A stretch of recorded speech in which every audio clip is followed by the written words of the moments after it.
मियां नवाज शरीफ अभी तक कहते हुए थकते नहीं हैं लोगों को कि मेरे खिलाफ एक बैनुल-अक़वामी साजिश, यकीनी तौर पे ये बैनुल-अक़वामी साजिश ही होगी, क्योंकि इंग्लैंड ने भी तस्दीक कर दी कि नेस्कॉल और नेल्सन ये दोनों जो हैं मरियम नवाज की ही मिल्कियत हैं, वो बेनिफिशरी ओनर नहीं है, वो उनकी मालिक हैं। दुबई ने 12 मिलियन दिरहम की दुबई आने जाने वाली रकम को बात को झूठ करार दिया। दुबई ने जद्दा में किसी किस्म का स्क्रैप बेचने को एक झूठ करार दिया। दुबई ने ही हसन नवाज की FZAE कंपनी निकल आई। मरियम और हुसैन नवाज के दरमियान मुबैना ट्रस्ट डीड जो है वो जाली साबित हुई। सऊदी अरब की तस्दीक कि जद्दा स्टील मिल कई मिलियन दिरहम के खसारे में जा रही थी, वो भी एक आलमी साजिश थी। नेशनल बैंक का सरबराह फ्रॉड में सजा याफ्ता और फिर बरतानवी शहरी निकला, ये भी आलमी साजिश थी। कैलिब्री फ्रंट 2007 में कमर्शलाइज होना, ये भी बिल गेट्स भी इसमें शामिल थे, आलमी साजिश थी। इसहाक डार ने किसी से 84 लाख पाउंड फीस वसूल की, लेकिन इसके लिए कोई कागजी कार्रवाई नहीं की, ना ही बैंक ट्रांजैक्शन, ये भी एक साजिशी आलमी साजिश थी। वज़ीर आज़म पाकिस्तान नवाज शरीफ दुबई में 10,000 दिरहम पर मुलाजमत कर रहे थे, ये भी एक आलमी साजिश थी। इसहाक डार का दुबई में मुलाजमत का एतराफ़, जबकि वो पाकिस्तान में सेनेटर भी थे, ये भी एक आलमी साजिश थी। शहबाज शरीफ का अपने ही दस्तखत ना पहचानना आलमी साजिश थी। नवाज शरीफ का 2.5 घंटे तक अपनी ही खालू को पहचानने से इनकार, ये भी आलमी साजिश थी। कैप्टन सफदर का 1500 रियाल माहाना वजीफे में 1000 एकड़ ज़मीन बल्कि उससे भी ज़्यादा ख़रीद लेना, यह भी एक आलमी साजिश थी। शरीफ ख़ानदान का लंदन प्रॉपर्टी के हवाले से मुतज़ाद बयान देना, यह भी आलमी साजिश थी। और सबसे बढ़कर पाकिस्तान से दुबई, दुबई से जद्दा, जद्दा से कतर, कतर से लंदन अरबों रुपए की मुंतकली, कोई रिकॉर्ड नहीं, कोई ट्रांजैक्शन नहीं, ये भी आलमी साजिश थी।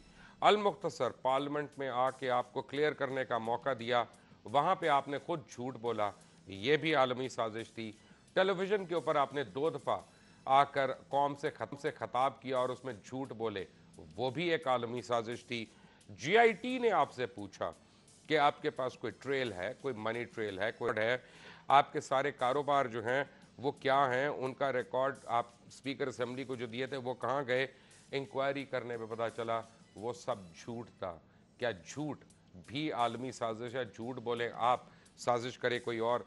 लंदन में फ्लैट्स किसके हैं, कहा कुछ याद नहीं है, हसन के हैं या हुसैन के, ये भी याद नहीं है, ये भी एक आलमी साजिश है।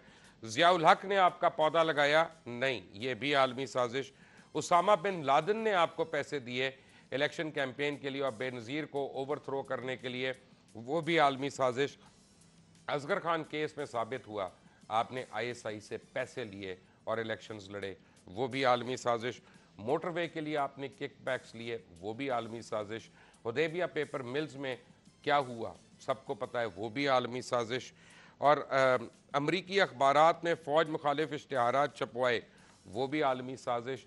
मुशर्रफ से जो कॉन्ट्रैक्ट किया, वो भी आलमी साजिश। और सबसे बड़ी साजिश इस वक्त GIT का वॉल्यूम नंबर 10 मियां नवाज शरीफ की रिक्वेस्ट पर पब्लिक न गया। 9 वॉल्यूम्स पब्लिक किए गए, 10वां वॉल्यूम क्यों नहीं पब्लिक किया गया? क्योंकि उसमें मियां नवाज शरीफ के खिलाफ होशरुबा किस्म के इंकशाफात हैं। मैं आज इस प्रोग्राम की वसादत से सुप्रीम कोर्ट ऑफ पाकिस्तान से रिक्वेस्ट करूंगा कि GIT का वॉल्यूम नंबर 10 पहले 9 वॉल्यूम्स की तरह पब्लिक किया जाए, क्योंकि ये पब्लिक प्रॉपर्टी है, पब्लिक का पैसा चोरी हुआ, टैक्स पेयर का पैसा चोरी हुआ, सिटीजन के राइट्स चोरी हुए, उनके ऊपर डाका पड़ा, उनके ऊपर एक गासिब ने आके दिन दहाड़े लूटा, 35 साल लूटता रहा। इनको पता होना चाहिए कि आलमी साजिश है या नहीं।